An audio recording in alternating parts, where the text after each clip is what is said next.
áudio. Mas eu sou a Manuela, coordenadora de projetos da Undime Rio de Janeiro, e hoje aqui no nosso programa, no Conexão Undime RJ, nós temos dois convidados. O professor Carlos Eduardo Sanches, especialista em financiamento da educação, e Matheus Aldins Martins, auditor de controle externo do Tribunal de Contas do Rio de Janeiro. Conduzindo o nosso encontro, temos a professora Estela Salomão, secretária municipal de educação de Angra dos Reis e presidente da Undime RJ. E a professora Virgínia Rocha, secretária municipal de educação de Nova Iguaçu, e que também vai nos acompanhar fazendo a mediação. Temos também a presença e apoio da Marlise Alves, secretária executiva da Undime RJ, e o nosso tema é a aplicação dos recursos da educação em tempos de pandemia de Covid-19. Ressaltamos que as opiniões expressas pelos participantes são de responsabilidade de seus autores e não representam necessariamente a posição institucional da Undime RJ. E agora eu passo a palavra para a nossa presidente, professora Estela.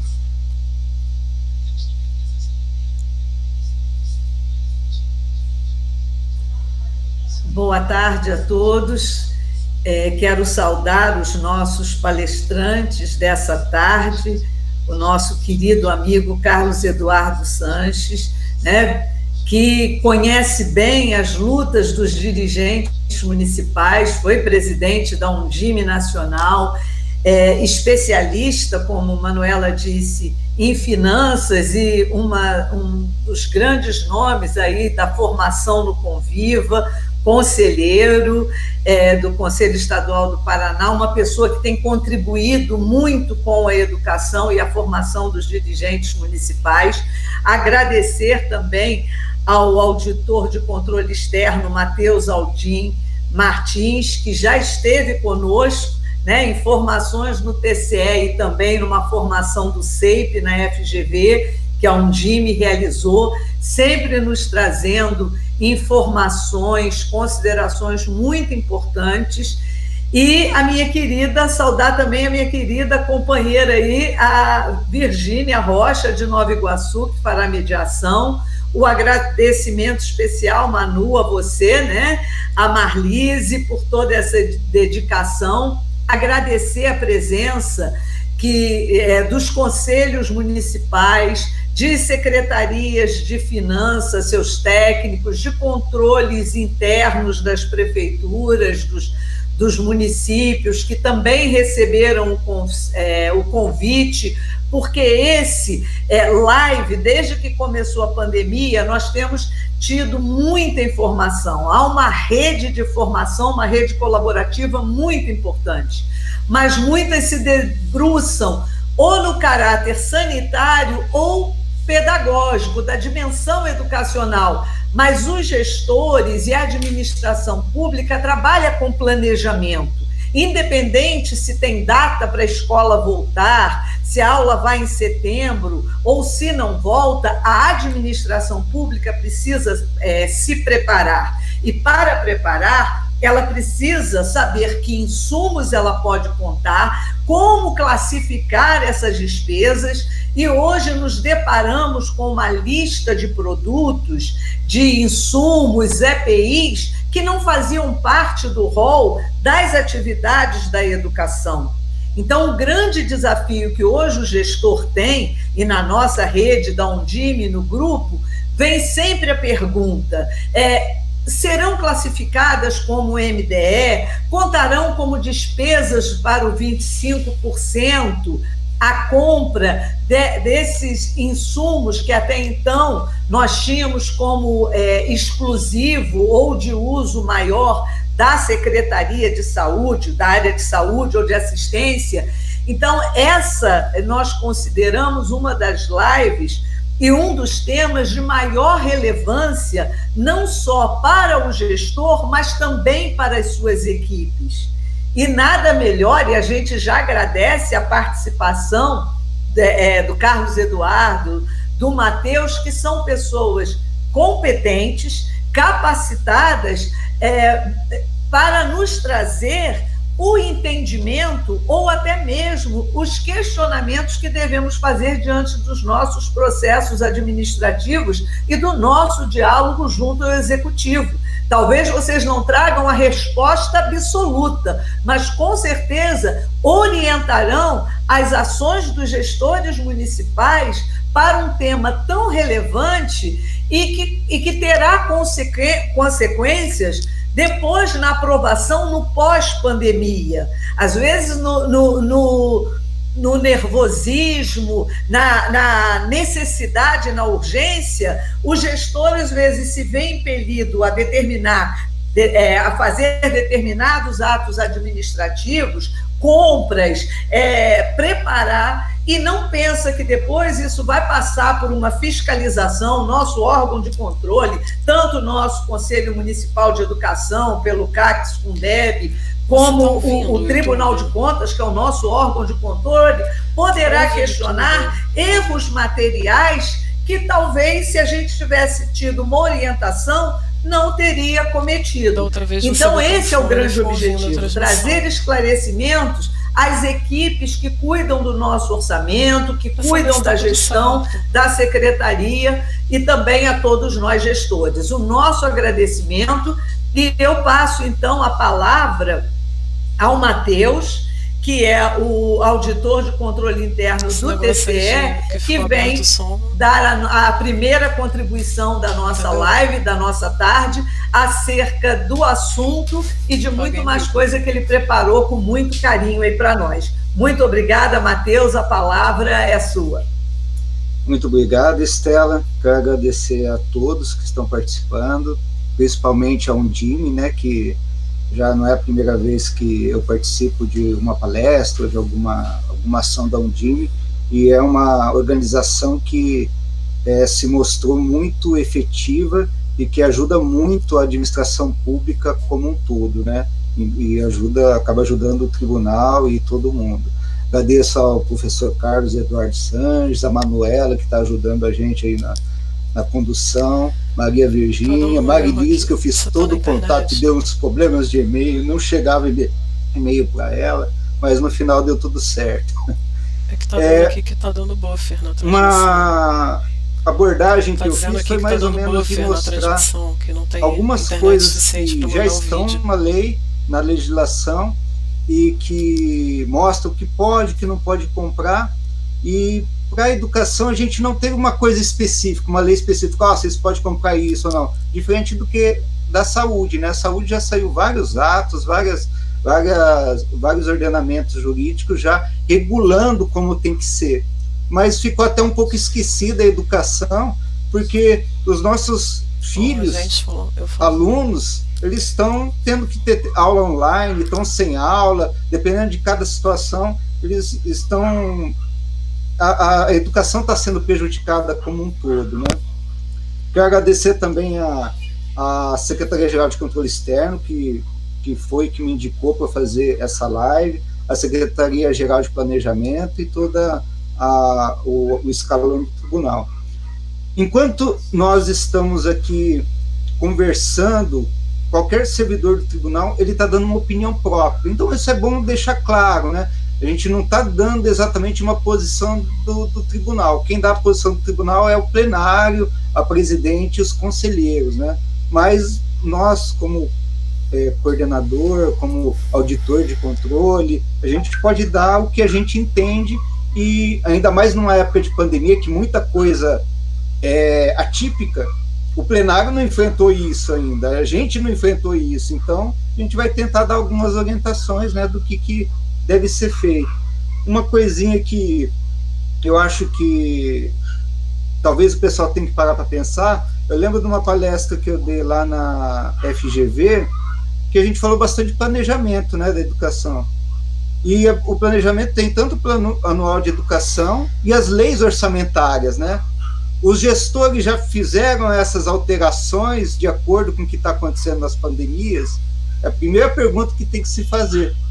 E eu acho muito importante, porque se não fizer alteração, às vezes, para comprar um determinado item, alguma coisa, como que você vai fazer?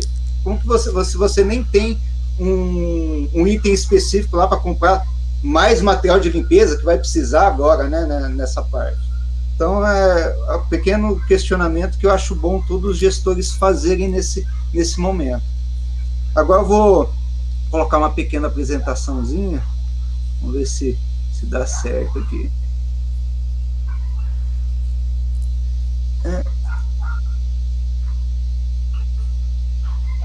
Apareceu?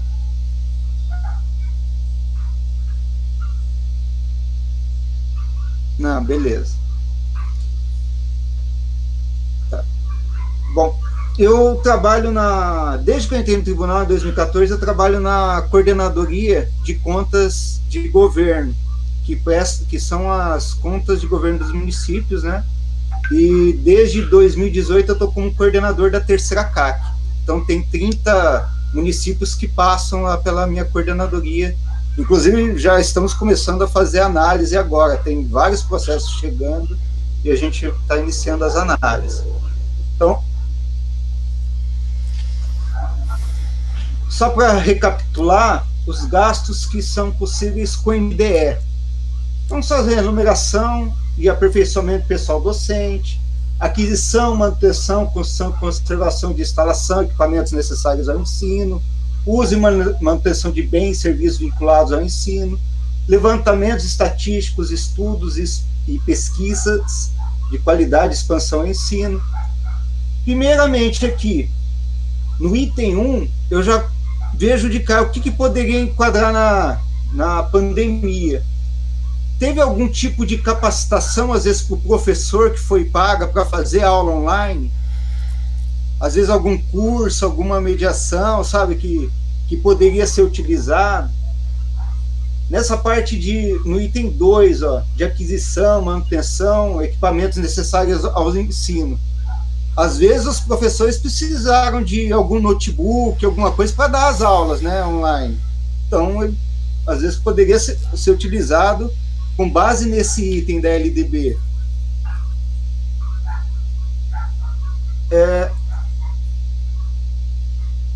Seguindo adiante, a realização de atividades meio necessárias ao funcionamento dos sistemas de ensino. Aquisição de máscaras, por exemplo, para utilizar no dia a dia das aulas, quando as aulas voltarem. É uma atividade meio, eu entendo como uma atividade meio, sabe? Inclusive, é uma atividade que contribui para uma ação sanitária, né? Para melhorar o desempenho. Concessão de bolsas de estudo, amortização de custeio de operações de crédito, aquisição de material didático e manutenção de programa de transporte escolar. Material didático. Às vezes até algum tipo de programa específico para você transmitir as aulas online, você vai ter que pagar e poderia entrar tanto na parte de material didático quanto em atividade meio, porque é um meio para se desenvolver o ensino à distância, né? Então, esses questionamentos que eu acho que o professor tem que ter em mente, o gestor tem que ter em mente na escola para conseguir discernir o que ele pode e o que ele não pode comprar. Aí, a LDB, no artigo 71, ela discrimina o que não pode. Então, dentro do que não pode aqui, e se ele conseguir enquadrar no outro artigo, então pode. O entendimento é esse. Então, não pode, por exemplo, pesquisa, mas quando não é vinculada à instituição de ensino, que não visa aprimoramento de sua qualidade ou expansão. Não pode subvenção de instituições públicas ou privadas de caráter assistencial, desportivo e cultural. Não pode uma formação de quadros especiais para a administração pública, que sejam militares, civis, inclusive diplomáticos. Mas se for uma formação de um professor que está dando aula para ele melhorar, lógico que pode.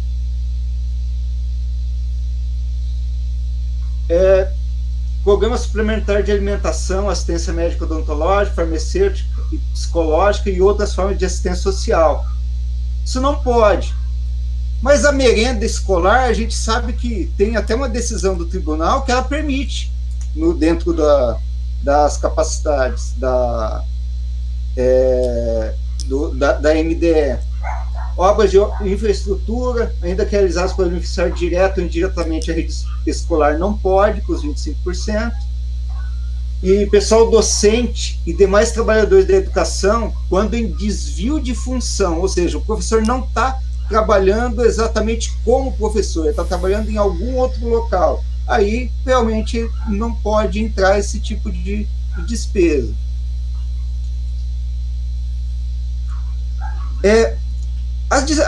Os gastos com educação, as receitas, elas têm várias fontes, né?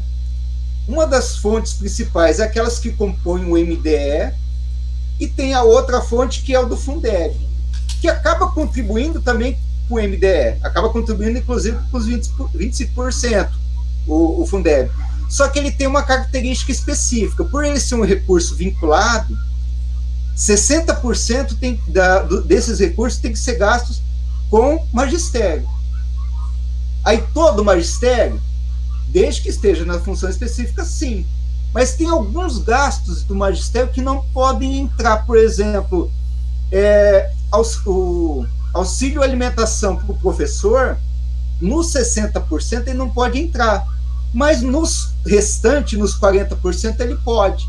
Então, detalhes que tem que ter cuidado na hora de fazer a prestação de contas e de colocar. Por exemplo, se ele colocar lá na relação que foi gasto 60%, mas o tribunal vê que não aquele gasto ele era de alguma despesa indenizatória ou que era para pagamento de um auxílio alimentação, por exemplo, ele vai acabar sendo glosado. Então, no 60% é exclusivamente com o magistério, mas sem as despesas indenizatórias.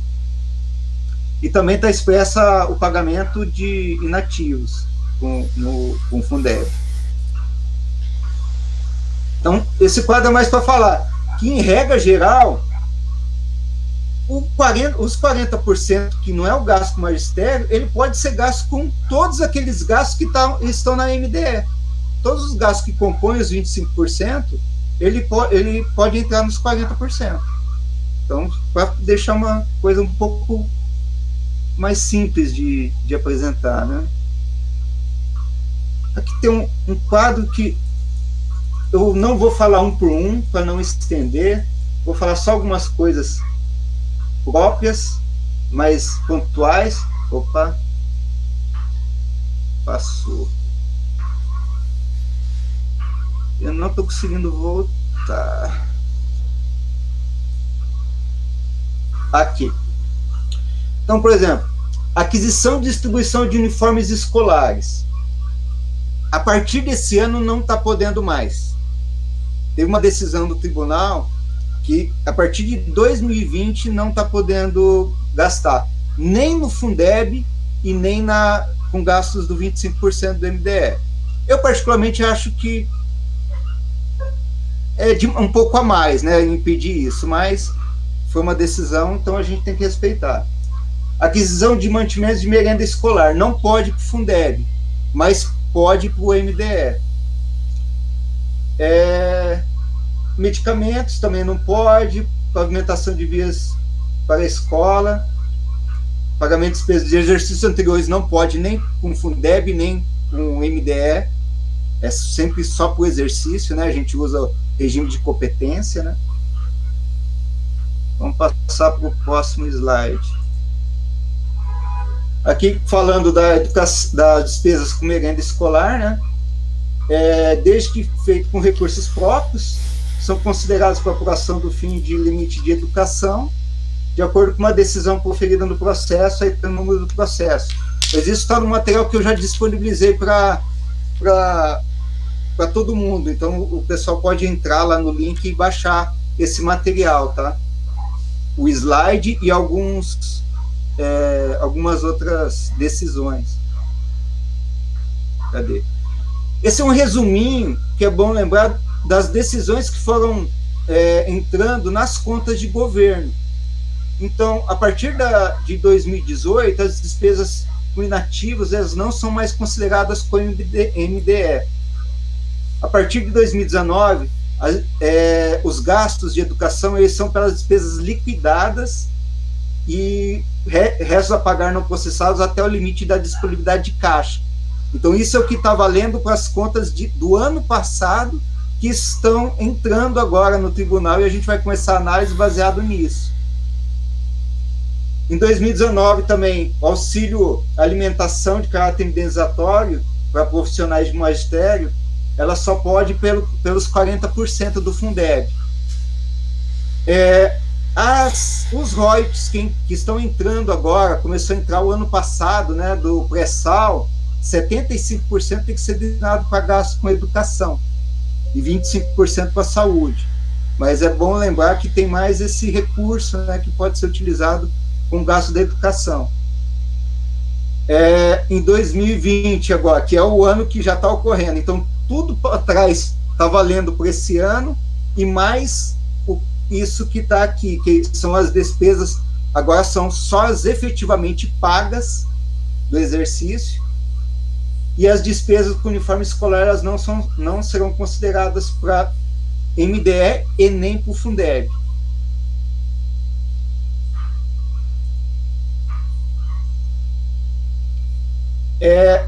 A lei 13.987 fez uma alteração na legislação, e ela colocou também que nesse período da pandemia, de suspensão das aulas, as escolas públicas da rede básica, ela fica autorizada a distribuição imediata aos pais ou responsáveis dos estudantes nela matriculados, com acompanhamento pelo CAE, dos gêneros alimentícios, para merenda. Então, isso já está sendo feito em algumas escolas, né?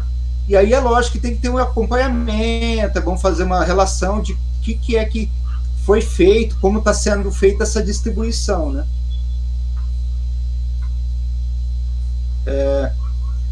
Tem uma nota técnica também do Instituto Rui Barbosa, ela saiu em junho agora desse ano. A nota técnica número 2 eu coloquei para o pessoal conseguir baixar também.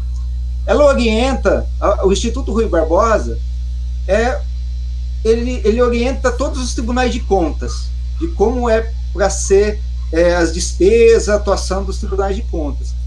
E essa nota técnica foi bem interessante, porque ela viu que não teve nenhuma legislação assim específica para a educação.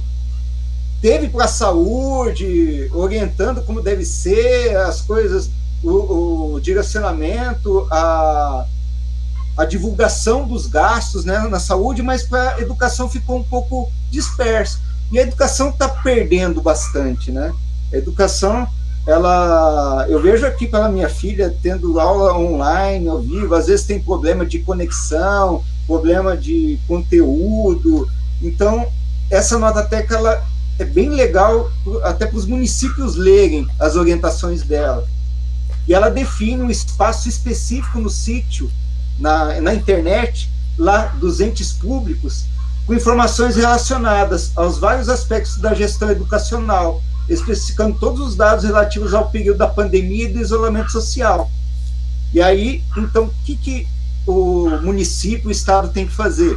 Além daquele sítio, aquela parte específica lá na internet, falando da saúde, tem que ter da educação também, e mostrar como está sendo feito esses gastos. Aí ela fala de colocar nesse sítio divulgações de ações, programas, gastos e medidas adotadas na área da educação durante a pandemia, com as seguintes informações: sobre pessoal.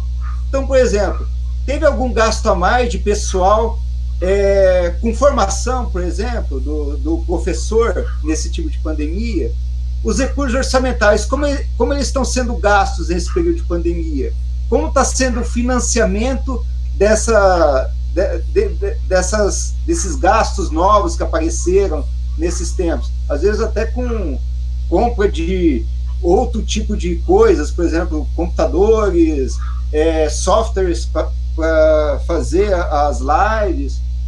Alimentação escolar, como está sendo distribuída essa alimentação? Está sendo feito por cartão? Está sendo feito por insumo próprio mesmo? Está sendo feito algum kit com os insumos, tipo uma cesta básica para cada pai, aluno?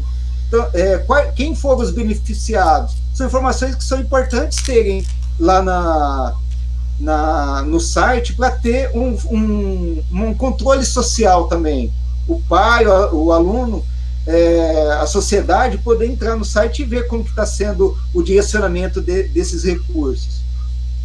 Os conteúdos pedagógicos, eles foram adaptados para uma live, por exemplo? Muitas vezes você não consegue dar o mesmo material de uma sala de aula numa live, no computador.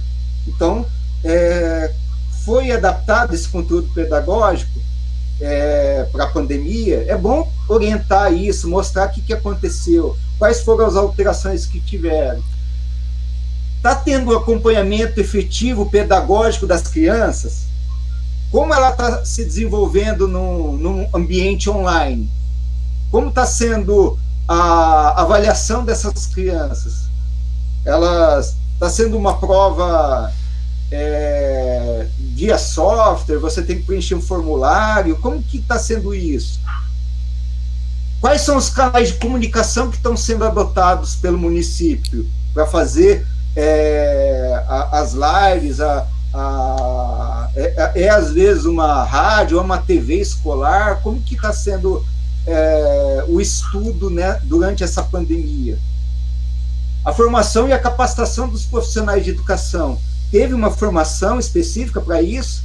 Teve algum curso que às vezes complementou a formação desse profissional para ele dar uma melhor aula em ambiente de pandemia, em um ambiente online? Sabe, são coisas que a gente tem que parar e pensar e ver a melhor forma de disponibilizar isso para todo mundo, para os pais, para a própria população, né? Está tendo alguma ação intersetorial? Porque quando a gente fala em educação, a gente não fala só de material didático, de material de primeiro, educação infantil, segundo grau. A gente, nesse ambiente de pandemia, é importante também informações quanto à vigilância sanitária, quanto às ações de saúde, quanto às informações do Covid, que podem muito bem auxiliar os alunos para passar, inclusive, para o seio das famílias, né? Então, essas ações setoriais de ter sempre alguma ponderação de como deve ser o distanciamento social, também é interessante falar em sala de aula, como vai ser a gestão dessa educação. Ela está sendo democrática? Está sendo discutida entre os pais também? Está sendo discutida entre os professores ou está vindo só de cima para baixo? Então, é bom pensar nesses pontos também. E a retomada das atividades, quando você retomar as aulas presenciais, como vai ser?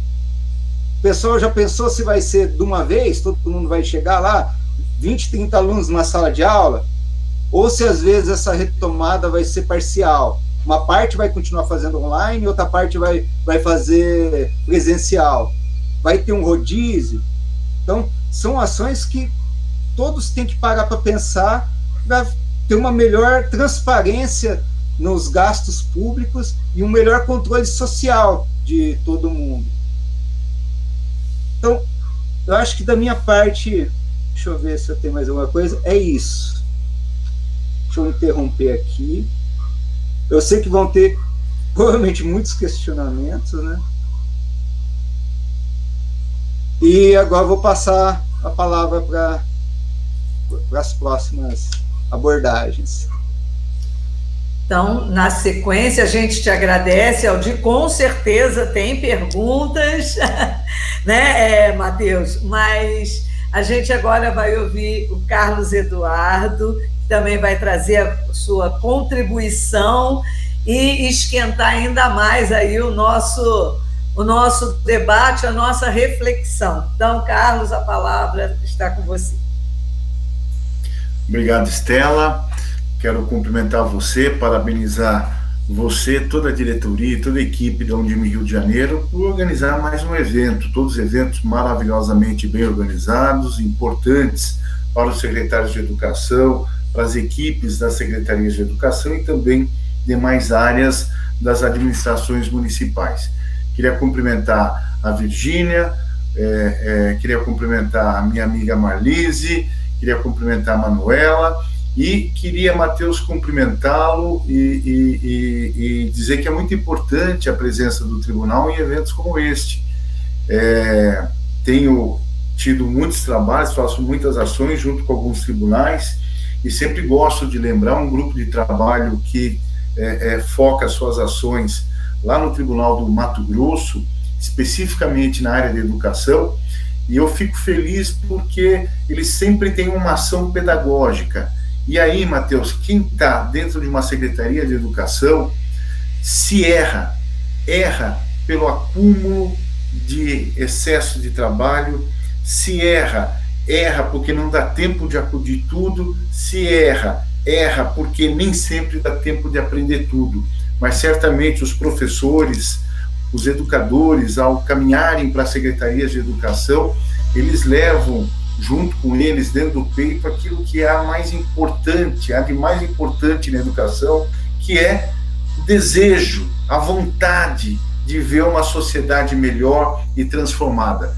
Então, eu queria, nesse início da minha fala, cumprimentar o Tribunal do Rio de Janeiro por ter você aqui, cumprimentar a sua área, a sua equipe pela sua designação.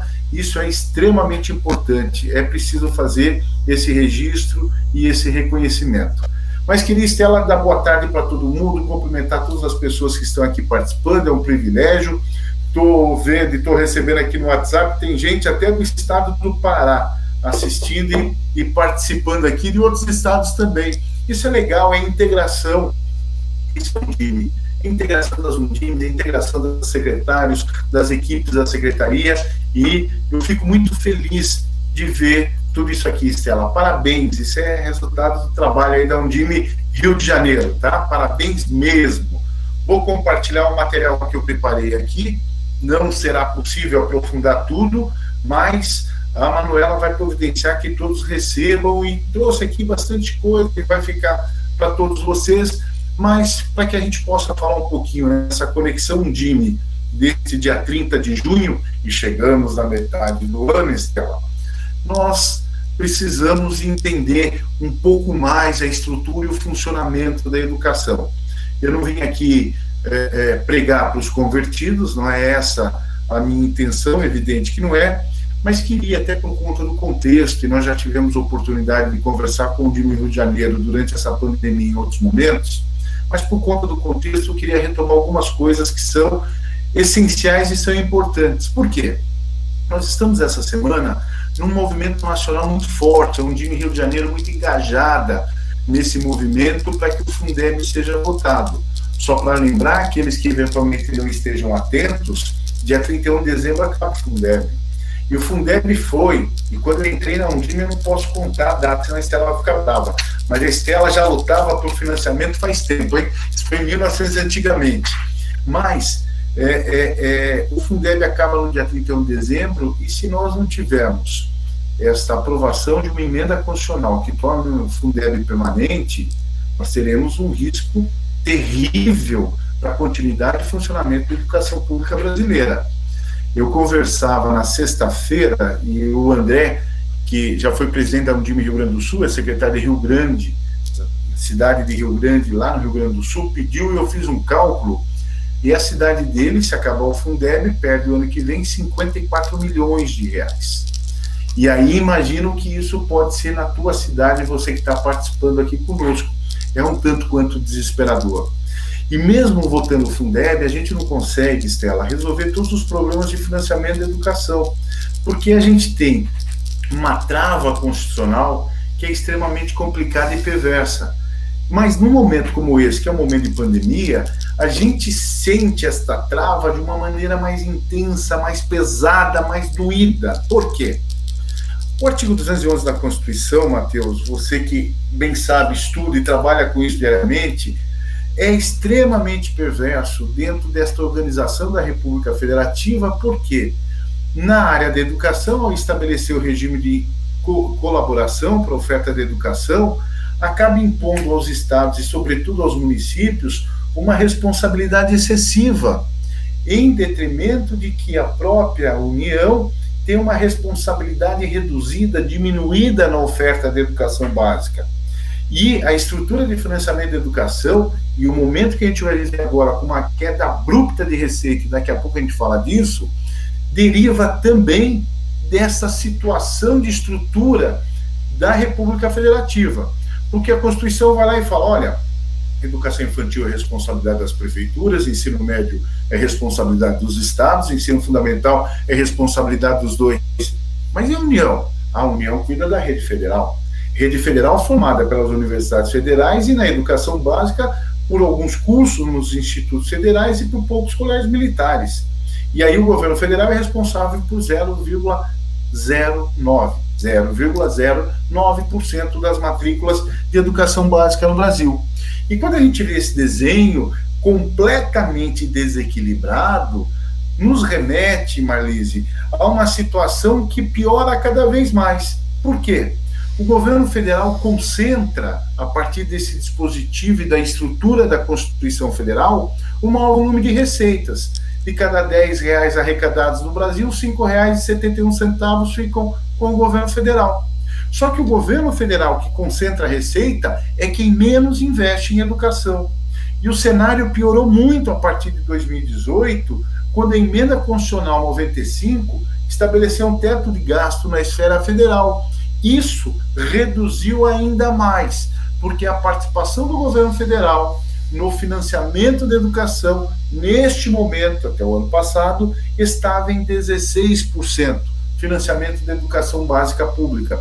E é com este cenário que, infelizmente, nós estamos enfrentando este momento tão difícil da pandemia da Covid-19. E aí, nós já falamos isso muitas vezes, acho que vocês já estão cansados de me ouvir falar, mas eu gosto de retomar. O dinheiro numa Secretaria Municipal de Educação entra em 3 portas. Ou é o recurso na conta MDE, conta 25, ou é o recurso que entra na conta do Fundeb, ou são as transferências que os municípios recebem. Transferências que podem ter o caráter permanente, como o salário de educação, e a complementação da União ao Fundeb. Mas o Estado do Rio de Janeiro não recebe complementação, porque o valor per capita do Fundeb para o Rio de Janeiro, historicamente, nunca ficou abaixo do mínimo nacional, razão pela qual não existe um centavo sequer do governo federal na complementação ao Fundeb. As transferências automáticas, bastando apenas preencher censo e cuidar da prestação de contas, elas ocorrem, mas elas são apenas uma ajuda supletiva do governo federal, como o PNAE, PNAT, o PDDE. E as transferências voluntárias que ocorrem por meio do PAR, essas a gente está com saudade, porque há muito tempo elas não acontecem. E aí, Matheus, desculpa a minha sinceridade, mas hoje eu acho que eu não teria coragem de estar à frente de uma Secretaria de Educação, porque é tirar leite de pedra. A situação já estava difícil antes da pandemia, e agora a situação se agravou ainda mais. A base para formar os 25% é essa que está na tela, e a gente vê em cinza as transferências que as prefeituras ou os estados recebem, da qual sempre que, quando ingressar no caixa de uma prefeitura ou de um governo estadual, automaticamente 20% são retidos e são encaminhados para um fundo contábil estadual, que depois vai formar o dinheiro na conta do Fundeb de cada estado e de cada município. Mas eu me preocupo muito, ainda mais num momento de pandemia como esse, que nós temos aquela conta que é gerida pelo próprio município e, portanto, deve ser abastecida de recursos pelo próprio município. E ela deve ser abastecida com 5% da receita do IPI, do ICMS, do IPVA, do ITR, do FPM e da Lei Candir. Mas ela também tem que ser abastecida com 25% da receita do Imposto de Renda, do ITBI, do ISS e do IPTU. É neste formato, é a partir desta composição que nós vamos alcançar os 25%. Eu tenho feito, Stella, muitos trabalhos individualmente para municípios nas mais diversas regiões do Brasil. Eu estou muito preocupado, porque a gente já fala disso, mas a pandemia agravou ainda mais a crise econômica. Nós temos uma retração da atividade econômica, uma redução da receita de estados e municípios, e o problema que acontece nesse momento é que o auxílio financeiro que o governo federal faz às prefeituras e aos governos estaduais, ele não vai remeter recurso nem para a saúde nem para a educação. Isso eu falo daqui a pouco. Nesse sentido, Estela, a gente tem visto que nós vamos ter uma queda abrupta de receita, tanto aqui na conta MDE, na conta 25, como também vai reduzir a receita do Fundeb. E aí, nós temos que entender que, embora vai acontecer essa redução, é preciso que as prefeituras tomem cuidado, é preciso que adotem cautela e que, à medida do ingresso desses recursos, eles possam ser transferidos para a conta MDE, conta 25%. Porque se isso não ocorrer, vai dar um susto geral. Outubro, novembro e dezembro serão meses desesperadores. Por quê? Imagina uma prefeitura que todo mundo está enfrentando muita dificuldade, no Rio de Janeiro ainda mais intensa pelos problemas que já vinham se acumulando, né? Preço do petróleo, uma série de outros problemas. É o estado que mais teve problema de arrecadação, e isso precisa ficar registrado. E aí a gente já vinha num problema, e agora com essa retração da atividade econômica, a receita vai despencar ainda mais. E aí, se a prefeitura não depositar 5% toda vez que entra ICMS, IPVA, FPM, se ela não depositar 25% de IPTU e ISS, vai ficando aquela dívida. Vai chegar em novembro e vai ter que botar muito dinheiro lá, porque senão não alcança os 25. E aí, dois problemas vão acontecer. O primeiro problema, Matheus, é que nem sempre a prefeitura vai ter disponibilidade financeira para botar todo esse dinheiro de uma vez só. E o segundo problema é que, além de talvez não conseguir botar o dinheiro na conta, vai ter que executar rapidamente. E aí, a gente sabe que quando a gente for utilizar os recursos de maneira acelerada, há uma tendência de erro. Não adianta. A gente vai investir naquilo que é mais fácil, mais rápido. E nem sempre, ainda mais no momento de pandemia, o recurso poderá ser investido no mais fácil e no mais rápido, porque a gente continua tendo que assegurar o direito do estudante.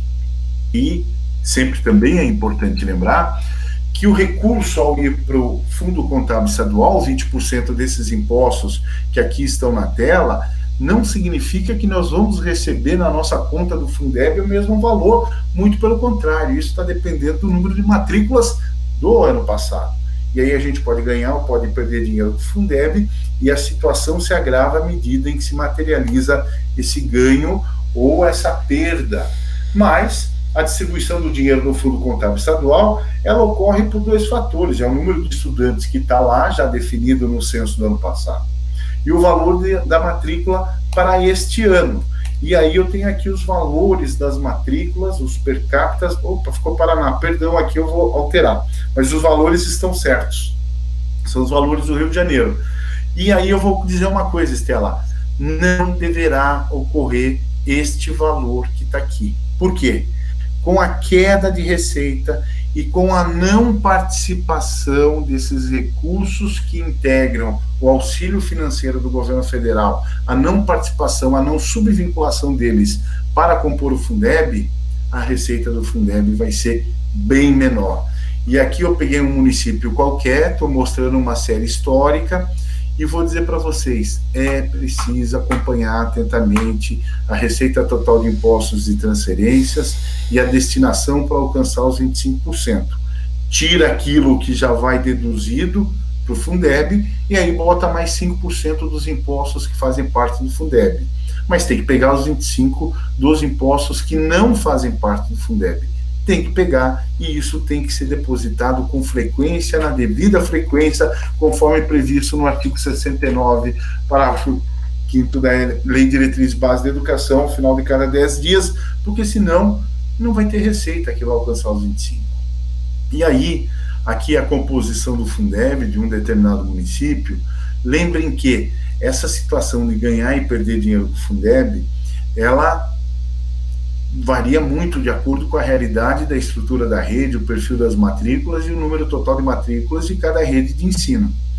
Evidente que nós temos uma realidade já definida, mas mais importante do que neste momento discutir perda ou ganho do Fundeb é discutir efetivamente o que vai acontecer em 2019.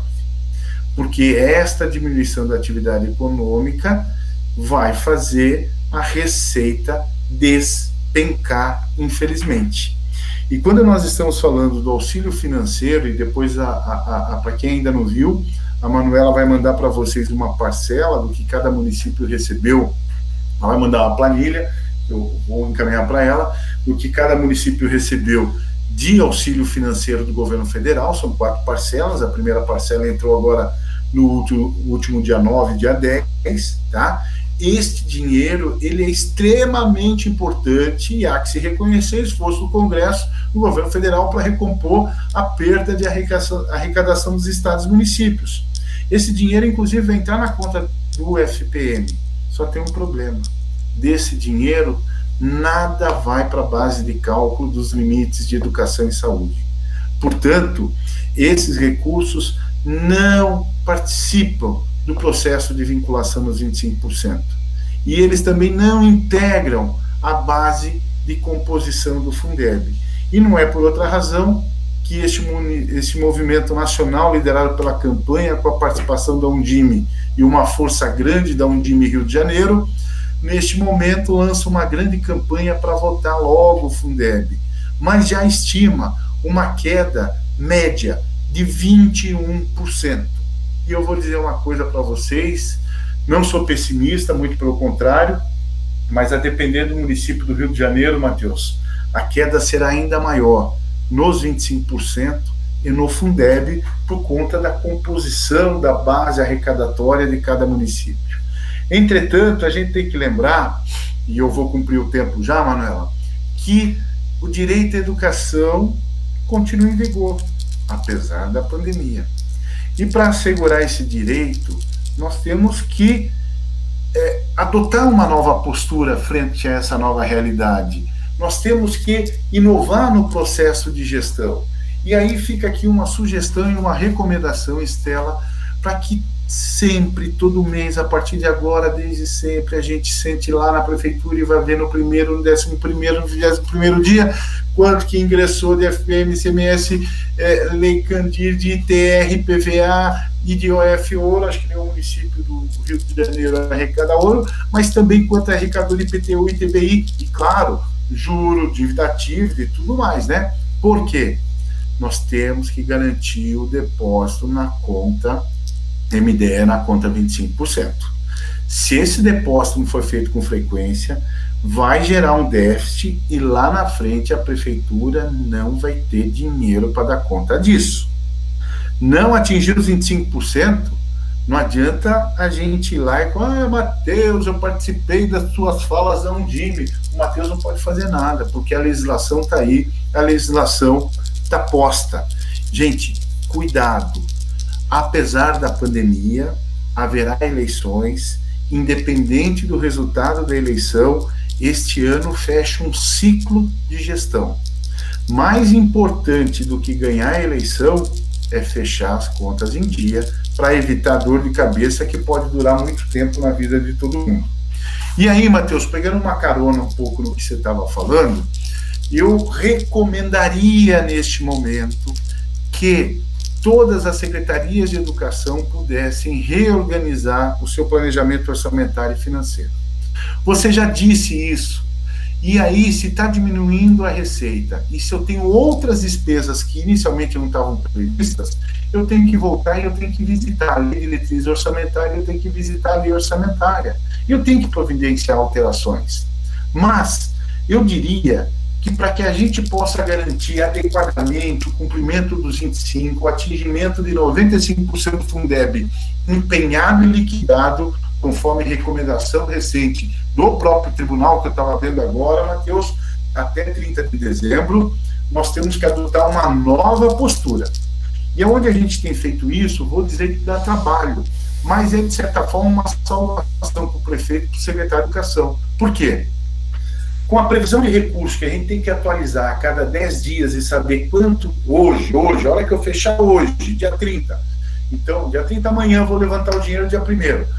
Então eu pego toda a receita, até agora deu quanto? Com base nos últimos anos e com o que deu até agora, qual é a estimativa de eu fechar esse ano? Na conta do Fundeb, no MDE, no salário de educação, em todas as contas. Depois de conhecer a previsão de recursos, eu preciso redefinir a aplicação desse recurso. E nessa redefinição, eu faço uma sugestão de que isso possa ser planejado contemplando três variáveis que eu julgo extremamente importantes. A primeira, a área de aplicação. Onde eu vou aplicar? Por quê? O Conselho Nacional de Educação vota na próxima quinta um novo parecer que vai tratar até da reorganização do calendário escolar. Estava previsto para hoje a votação da medida provisória 934, mas me parece que saiu da pauta, eu estava vendo agora há pouco, mas tomara que vote essa semana ainda. Parece que a medida provisória 934 deve flexibilizar as 800 horas na educação infantil. Então, Estela, na minha reorganização do calendário escolar, eu poderei tratar a educação infantil de uma forma e ensino fundamental de outra, porque há uma previsão legal para isso, sem nenhum problema. Contudo, talvez a minha forma de empregar recursos na creche e na pré-escola separadamente seja diferente, mas certamente será diferente do que a aplicação no ensino fundamental. E aí chega aquela discussão de que muitos municípios têm oferta de tempo integral. Se tem oferta de tempo integral, tem que cumprir o tempo integral, até porque, em tese, apesar de todo o esforço que a Undime está fazendo, e parabenizo a Estela e toda a diretoria da Undime Nacional pelo esforço que está fazendo, em tentar rever algumas coisas, mas, em tese, o censo está fechado e as matrículas estão postas para o ano que vem para remunerar as matrículas, para remunerar o Fundeb. Imagina se você não ofertar tempo integral, sendo que no censo lançou como tempo integral. E aí? E aí você vai ter problema, porque vai haver uma apropriação indébita de recursos, porque a matrícula em tempo integral rende 30% a mais do que a matrícula em tempo parcial, mas rende mais também na alimentação escolar. Então, todo esse cuidado é importante, por isso que a reorganização do planejamento orçamentário e financeiro deve contemplar separadamente as atividades por área de aplicação: creche, pré-escola, Fundamental 1, Fundamental 2, urbano, rural, tempo integral. Mas deve também contemplar uma análise por fonte de recurso, porque nós teremos que fazer algumas mágicas e certamente a prefeitura terá que apropriar um volume muito maior que a base dos 25%, para que a gente mantenha as nossas despesas fixas, porque elas, em tese, a maior parte delas não mudou, alguns contratos é possível rever, algumas questões é possível rever, mas nem tudo, tá? Então é importante eu entender o que eu vou fazer, quanto que eu vou ter de Fundeb, de salário de educação, de MDE 25, como eu vou aplicar o que, quando e como.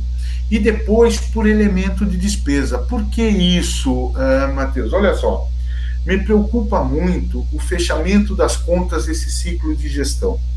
E eu tenho medo da gente tropeçar na própria perna esse ano.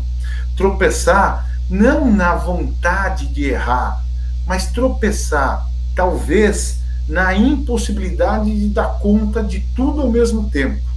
Eu estimo que outubro, novembro e dezembro serão meses muito difíceis na gestão da educação municipal. Por isso, se a gente começar agora uma reorganização do planejamento orçamentário e financeiro, considerando essas três variáveis e fazendo esta reorganização por área de aplicação, por fonte de recursos, por elemento de despesa, a gente diminui o risco de errar.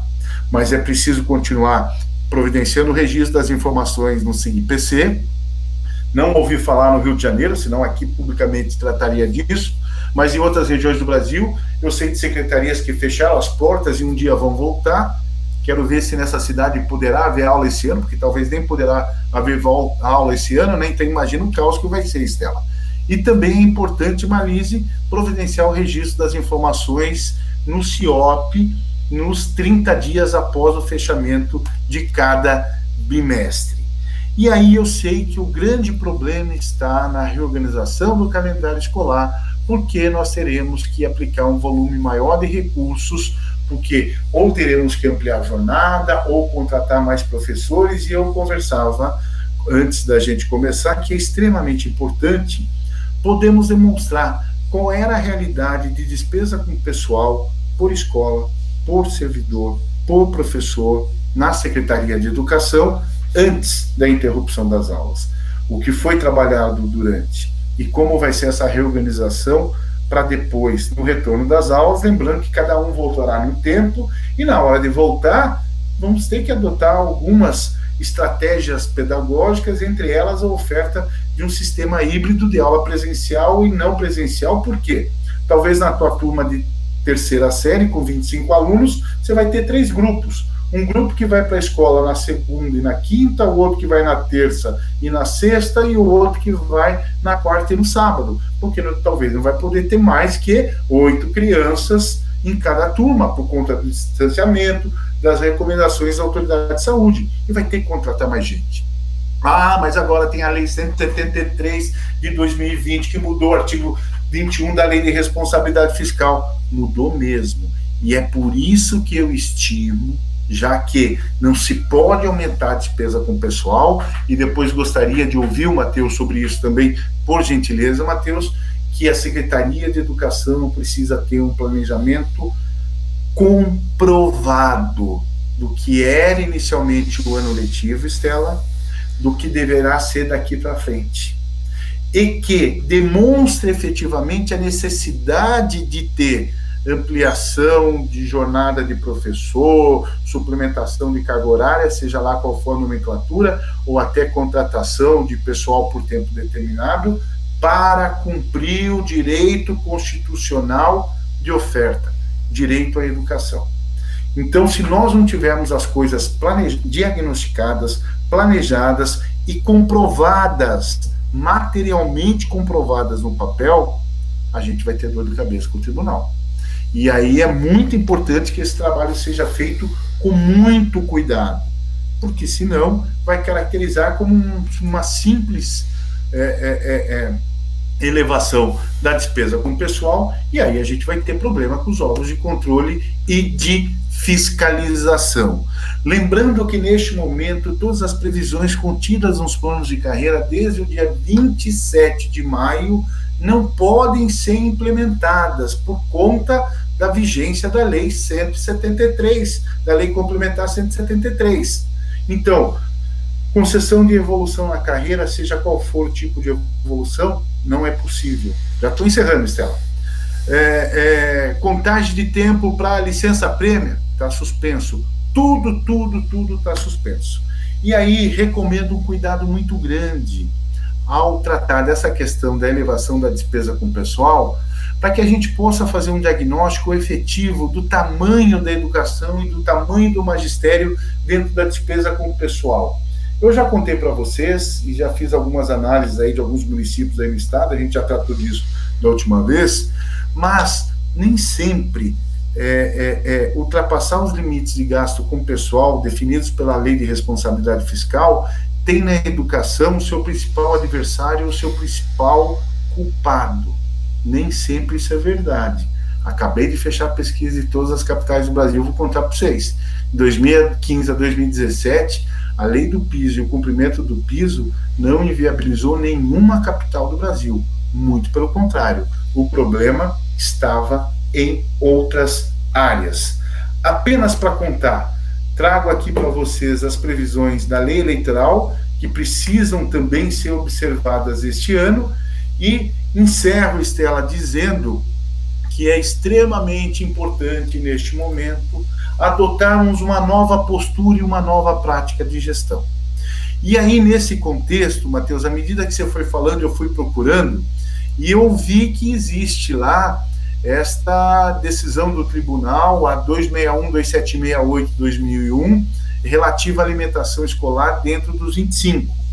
E esta é uma previsão do Tribunal do Rio de Janeiro para os municípios do Rio de Janeiro, como eu sei, Estela, que nós temos municípios de outros estados Quero dizer que eu não conheço outra decisão como essa. Por exemplo, se eu estivesse aqui tratando no Tribunal de Contas do Paraná, eu sou de Curitiba, Matheus, se eu estivesse no Rio Grande do Sul, se eu estivesse no Mato Grosso do Sul, esses tribunais não aceitam em hipótese alguma, porque no artigo 71 da Lei de Diretrizes Básicas da Educação, no inciso 4º, há a vedação da aplicação de recursos do Fundeb, dos 25%, todos eles, até mesmo o salário educação, por conta da vigência da Lei 9766 de 98, da aplicação em alimentação escolar. Contudo, para o Rio de Janeiro está franqueado, e aqui o Matheus demonstrou esta decisão. Só encerro com essa explicação, Matheus, porque o meu WhatsApp aqui está fervendo.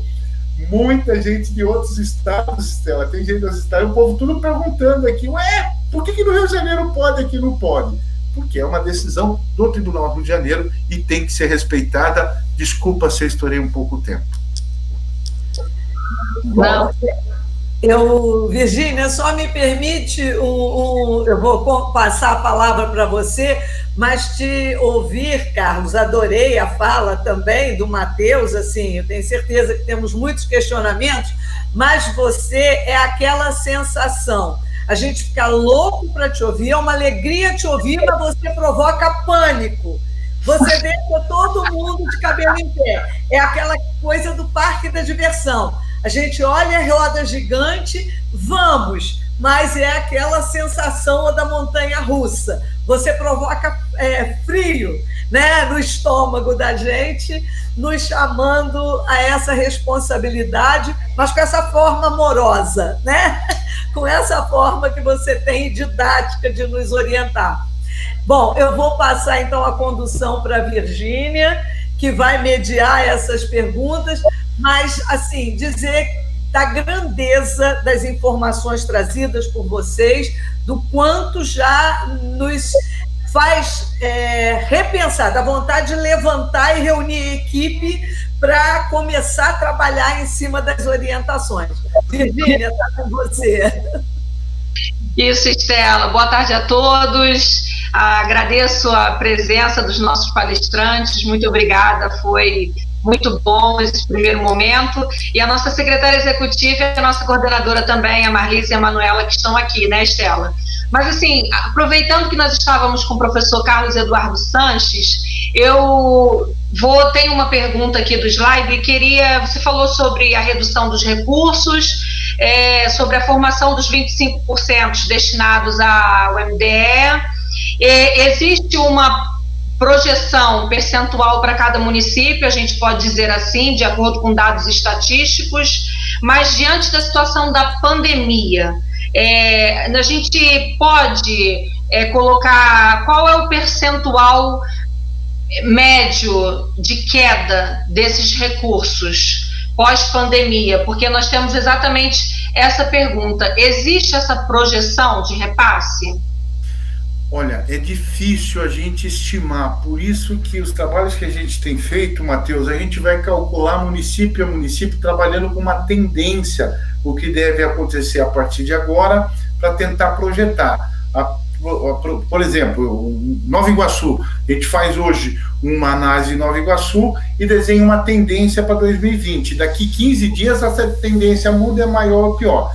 Eu estimo, e assim, com tranquilidade, mas por todos os problemas, e o Rio de Janeiro, Matheus, é muito afetado pela questão do petróleo, e a gente tem que entender isso. O petróleo tem um peso muito grande, e não é só o petróleo, porque é a atividade econômica que depende do petróleo. Então, o petróleo afeta o Rio de Janeiro de uma maneira muito impressionante.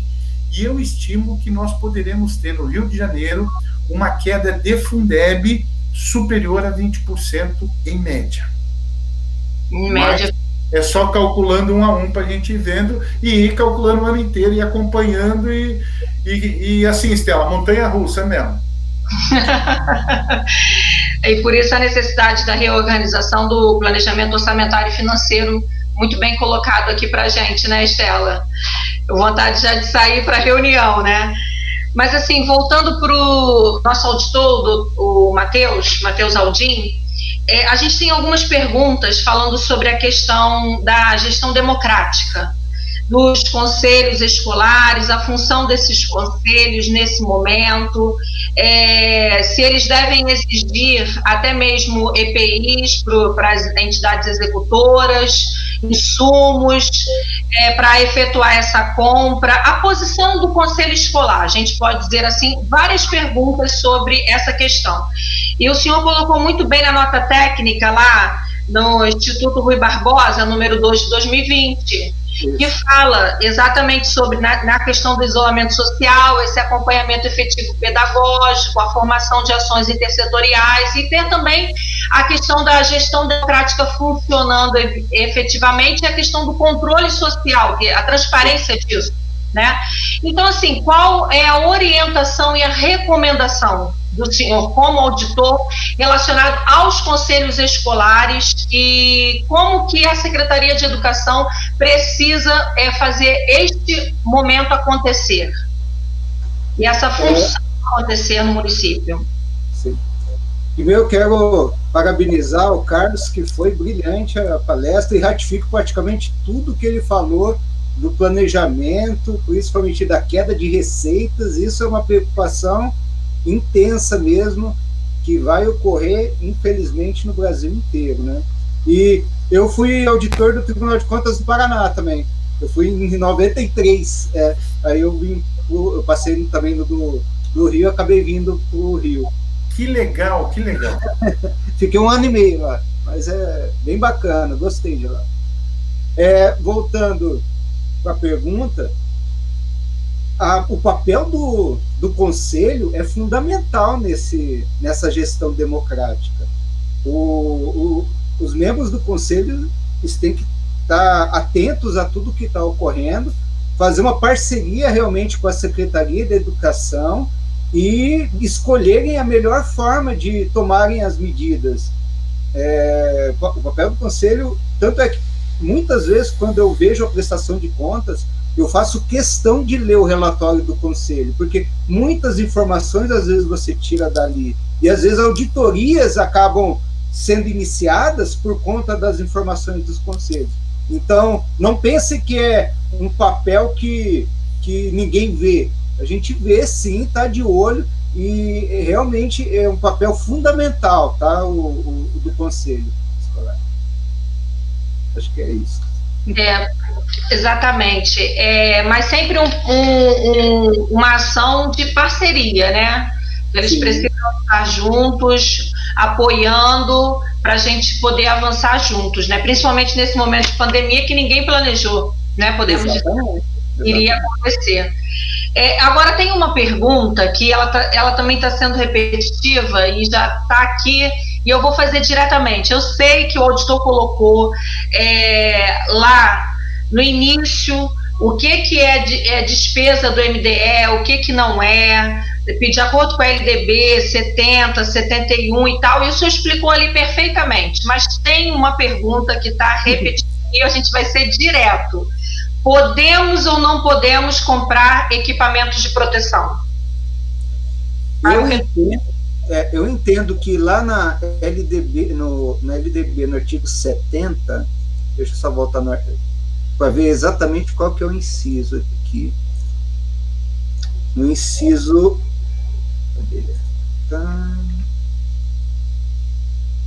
A realização de atividades meio necessárias ao funcionamento dos sistemas de ensino, eu entendo que enquadra perfeitamente aí os EPIs para higiene, né? No caso, as máscaras, esse tipo de situação que nunca foi comprada, mas não é porque nunca foi comprada que não pode ser enquadrado lá, entendeu? Então é esse pensamento que você tem que saber discernir o que a lei quis dizer, o que é as atividades meio naquele momento e de acordo com cada situação. Talvez o professor Carlos queira complementar. Você sabe que eu fiquei muito feliz quando me contaram que a gente ia estar aqui, porque essa é a pergunta. Eu não quis fazer porque achei que seria até, né, deselegante da minha parte. Mas assim, eu acho que você é muito feliz na sua análise, porque esse é o fato que tem incomodado a todos os secretários. A Virgínia e a Estela estão aqui, todos que estão acompanhando estão preocupados. Por quê? Há um medo muito grande, Matheus, de que isso seja enquadrado como despesa da saúde. Contudo, precisamos entender que para adequado funcionamento das escolas, das redes de ensino, nós precisamos ter máscara, equipamento de proteção, EPIs para todos os servidores, todos os funcionários, todo mundo. Precisamos ter álcool gel. E aí, num momento como esse, a gente entende, mas é claro, prevalece a decisão do tribunal e é importante respeitar, mas a gente entende que sem isso não tem como funcionar a escola. É uma despesa em manutenção e desenvolvimento do ensino, diferente do que poderá acontecer daqui a 1 ano, daqui a 2 anos, quando acaba tudo isso. Mas neste momento, há um clamor de todos os secretários de educação, Estela, que está na Undime Nacional, pode aqui me ajudar, há um clamor de todos os secretários, Matheus, em aplicar os recursos e ter um susto ali na frente, sabe? E aí, a minha pergunta respeitosa, por favor, o tribunal deverá se manifestar formalmente? Você acha que o tribunal deve baixar alguma norma a respeito disso no Rio de Janeiro? Então, eu não tenho conhecimento que vai baixar nada, assim. E o instrumento formal que o tribunal geralmente responde é por consulta. Mas eu sei que demora, às vezes, uma consulta ser respondida, né? Então, pelo que eu sei, que eu vejo da gestão do tribunal, é que tanto os membros, os conselheiros, eles estão muito sensíveis a essa situação, porque é uma situação atípica, né? E está abrangendo todo mundo, o Brasil inteiro, né? O mundo inteiro está passando por isso. Perdão, o PDDE também, eles estão perguntando aqui também, eles têm a mesma preocupação. Do quê? Do PDDE, do dinheiro direto na escola, que é a escola que é o recurso que vai direto para a unidade escolar, e eles é que fazem, junto com o conselho escolar, a revisão e fazem a aquisição dos itens. Eu também acredito que é o mesmo encaminhamento dos recursos da MDE. Então, me parece que a Undime Nacional está tratando disso junto ao FNDE. Provavelmente a gente poderá ter em breve alguma posição. Agora, só para lembrar, desculpa botar o pitaco aqui, o Matheus vai me ajudar a lembrar, o PDDE, não esqueçam que a gente não pode executar o recurso diferente do que planejou. Bater na trave. É só se planejou, senão não executa diferente que vai dar problema. Ou fazer uma operação de planejamento, no caso. Se me permitem, a Undime Nacional, terça-feira passada, nós fizemos uma primeira conversa com o novo presidente do tribunal, do FNDE, o Marcelo, e ele disse que estava vindo um recurso, já estava sendo depositado um recurso extra para as escolas, para aquisição desses insumos, né? Cabe aí os conselhos de escola olharem, e também foi um pedido das Undimes, da diretoria nacional, que a gente pudesse, que o FNDE pudesse capitanear uma ata de registro de preço desses insumos para resguardar os dirigentes municipais de educação, porque na economia de larga escala, todos os municípios sairiam ganhando. Né? Então, são ações que a diretoria nacional já está encaminhando. Muito ótimo. Cadê a... Eu acho que ela caiu da conexão. Sim. Deixa eu só colocar um ponto enquanto isso.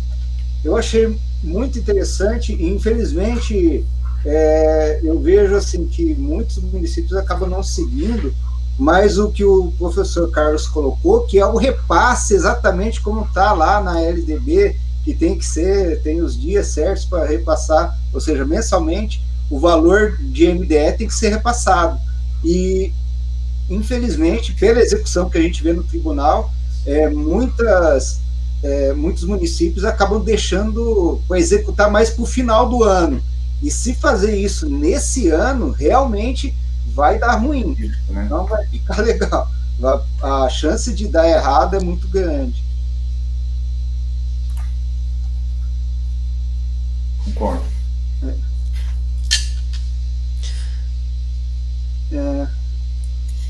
Caiu a ligação a professora Virgínia caiu, mas... Manu, você consegue ver alguma outra pergunta que a gente... Ela está voltando. Outra estabilidade. Aqui. Pois é, deu um pico de luz aqui e acabei caindo, voltando. Mas eu entendi, eu consegui pegar o final. E assim, posso continuar então aqui? A questão dessa pergunta, então, sobre a questão dos EPIs, então o PDDE também. E tem uma outra que também está sendo falada e repetida, e assim, para ser bem direto, o auditor e o professor Carlos, né, Matheus Aldin e o professor Carlos Chances, fala sobre a questão dos 25%. Se a gente tendo um aumento nesse planejamento de funcionários, é possível o pagamento com os 25%? Matheus, a preferência é sua.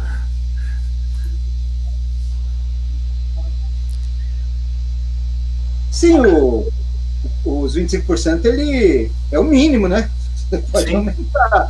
O problema só vai ser o gasto pessoal, se vai estourar ou não, né? Mas o problema não, quanto a esse limite não vai ter, porque ele é o mínimo. Você pode gastar 30, 40, 50. Então. Professor Carlos. Professor Carlos, complementar? É isso aí.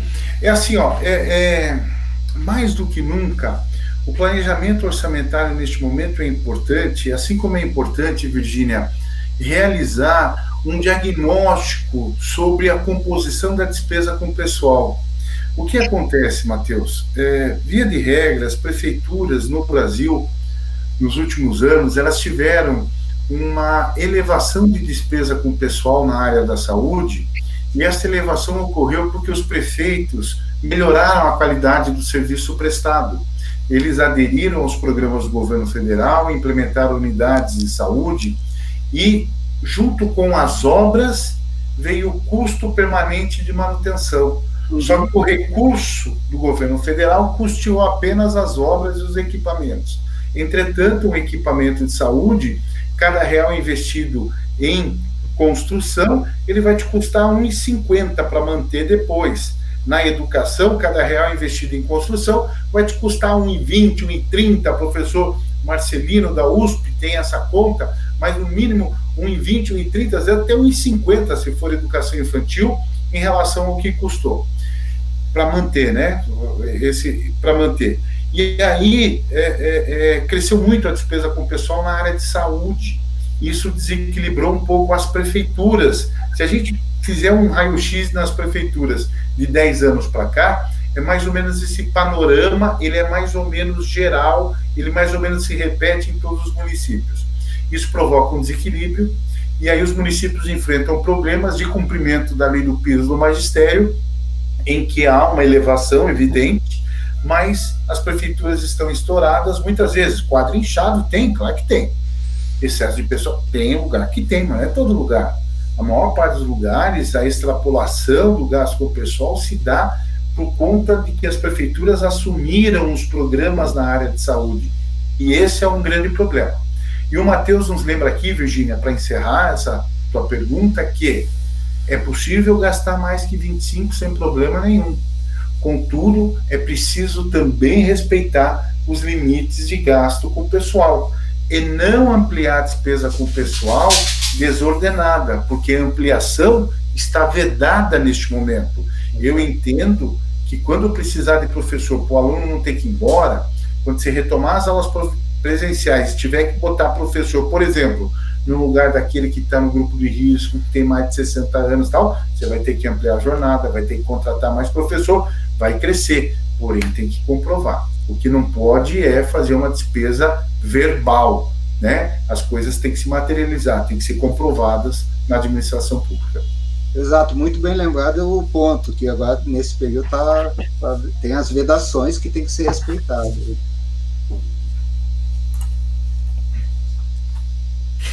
Exatamente.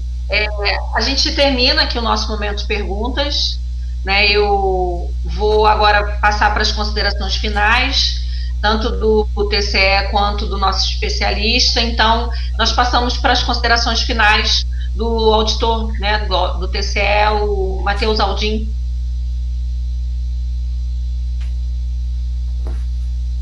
Bom, para mim foi muito bom esse encontro, essa conversa, tentar contribuir com alguma coisa, né, que a gente sabe, e temos muito a aprender. Inclusive eu postei no meu Facebook esses dias que o que sabemos é uma gota, né, e o que ignoramos é um oceano. E é bem isso, para todo mundo isso vale. E na parte de gestão também, a gente tem que aprender muito. Eu, como auditor, tenho que aprender muito, e cada um aqui tem que aprender muito. E agora estamos no momento de se superar em tudo, né? Superar em casa, se superar no trabalho, se superar nesse ambiente fechado, né? E as despesas de educação, elas têm que ter uma atenção especial, porque está formando a juventude que vai ser a próxima geração, né? E é muito preocupante essa queda de receita que vai ocorrer, já está ocorrendo, né? E do outro lado, você tem que se preocupar também em gastar de uma maneira consciente, de uma maneira transparente, e que não ultrapasse os limites legais, né? Para cumprir tudo que a gente precisa manter na parte de educação. Então, eu acho que é mais ou menos isso que eu queria dizer, e eu agradeço mais uma vez a todo mundo, tá? Obrigado. Nós agradecemos a sua presença, e foi muito importante essa conversa e essas informações, essas recomendações, né? Agora o nosso professor Carlos Eduardo Chances. Virgínia, quero agradecer você, quero dar um abraço em todos vocês, cumprimentar minha amiga Estela, minha amiga Marlise, Manuela, dizer, Matheus, que foi um privilégio poder estar aqui com você hoje, muito bom, parabéns novamente pelo tribunal, pela disposição, né, por estar aqui. Abraçar a todos que participaram aqui conosco e dizer o seguinte: nessa montanha-russa que a Estela falou, o meu papel, infelizmente, é empurrar, mas empurrar com força, sabe? Contudo, aproveitem essa viagem que às vezes Marlise vira a gente de ponta cabeça. Eu tenho certeza que esses serão os momentos mais maravilhosos e mais importantes da trajetória de vocês como educadores. Ainda bem que são vocês que estão à frente das secretarias de educação. Vocês estão inventando, inovando, vocês estão construindo algo que a gente não esperava que fosse possível construir diante de uma diversidade tão grande. Parabéns pelo trabalho que estão executando. Contem sempre, quando quiser um empurrãozinho, ladeira abaixo aqui na montanha-russa, contem sempre comigo, porque na Undime Rio de Janeiro eu me sinto em casa, eu estou em casa. Obrigado, gente, uma boa tarde. Dá vontade de bater palma, né, Marlise? Bater palma para os dois, né, os dois palestrantes. Muito obrigada, o nosso agradecimento aqui, representando todos os nossos colegas e amigos, todas as pessoas que trabalham na educação, dizer para vocês que é muito importante ouvir palestrantes com comprometimento e com a excelência dos dois, porque isso faz a gente se fortalecer, se fortalece para poder continuar. Muito obrigada, Estela. Agora é com você, minha amiga. Bom, diante de tanta emoção, quando a gente já sabe, quer uma live com emoção, Carlos Eduardo é presença garantida. É montanha-russa, nem Disneylândia promove uma experiência como essa, né? Eu tenho certeza que foi de grande valia para todas as equipes, porque nós sabemos que os municípios não é o gestor que está assistindo sozinho, são as suas equipes que estão tendo essa formação, então a gente agradece ao Matheus, mais uma vez a você, Carlos, Matheus, que também já esteve conosco. Eu espero que mais à frente a gente possa voltar para uma nova conversa, né? Talvez o TCE já com algumas orientações a mais em função desse quadro todo que foi apresentado. Quero agradecer a todos que nos assistiram, os conselhos municipais de educação, conselhos escolares, equipes diretivas das redes municipais, a todos os nossos gestores, os gestores que foram além do nosso estado, como o Carlos disse, o WhatsApp bombou, né, com questionamentos. O Brasil é plural mesmo, e muitas vezes nessa capilaridade da Undime, um colega de outro estado diz, não, mas eu posso fazer, é tranquilo. Aí, quando você vê, não é uma recomendação que o teu órgão de controle aceita, né, ou que o teu conselho estadual percebe, tem esse mesmo olhar, e nós temos que perceber essa pluralidade e fica, então, o nosso agradecimento, o nosso carinho pela dedicação, o tempo de vocês em conversar e esclarecer os gestores municipais. Muito, muito obrigada por essa brilhante apresentação, em nome da Undime. E eu passo, então, para a Manuela, que encerra esse nosso trabalho. Mais uma vez, Marlise e Manuela, o nosso agradecimento. Sem vocês, nada disso aconteceria. Então, é o reconhecimento, aplauso para todos. Hoje foi uma tarde de crescimento, de formação para o estado do Rio de Janeiro. Muito obrigada. Um abraço a todos. Um abraço, Estela. Muito obrigada, professora Estela. Eu estou aqui para encerrar nossa transmissão. A gente agradece a participação dos convidados, né, e também de quem ficou com a gente acompanhando aqui o Conexão Undime RJ. Quem não conseguiu acompanhar ao vivo ou quem quiser rever essa edição, pode acessar o nosso canal no YouTube, onde esse vídeo vai ficar disponível. Esperamos que vocês permaneçam conectados com a gente também no nosso portal, nas nossas mídias, né, e o link para obter esses materiais todos que foram citados pelos palestrantes no vídeo é o nosso formulário de inscrição. A gente disponibilizou nessas mídias. E a gente espera vocês também no Convive Educação, que é a plataforma de gestão da Undime, a União Nacional dos Dirigentes Municipais de Educação, e todos os endereços das mídias, né, para conseguir acessar o formulário de inscrição, a gente deixou para vocês aqui embaixo na tela e na descrição do vídeo. Obrigada e até breve.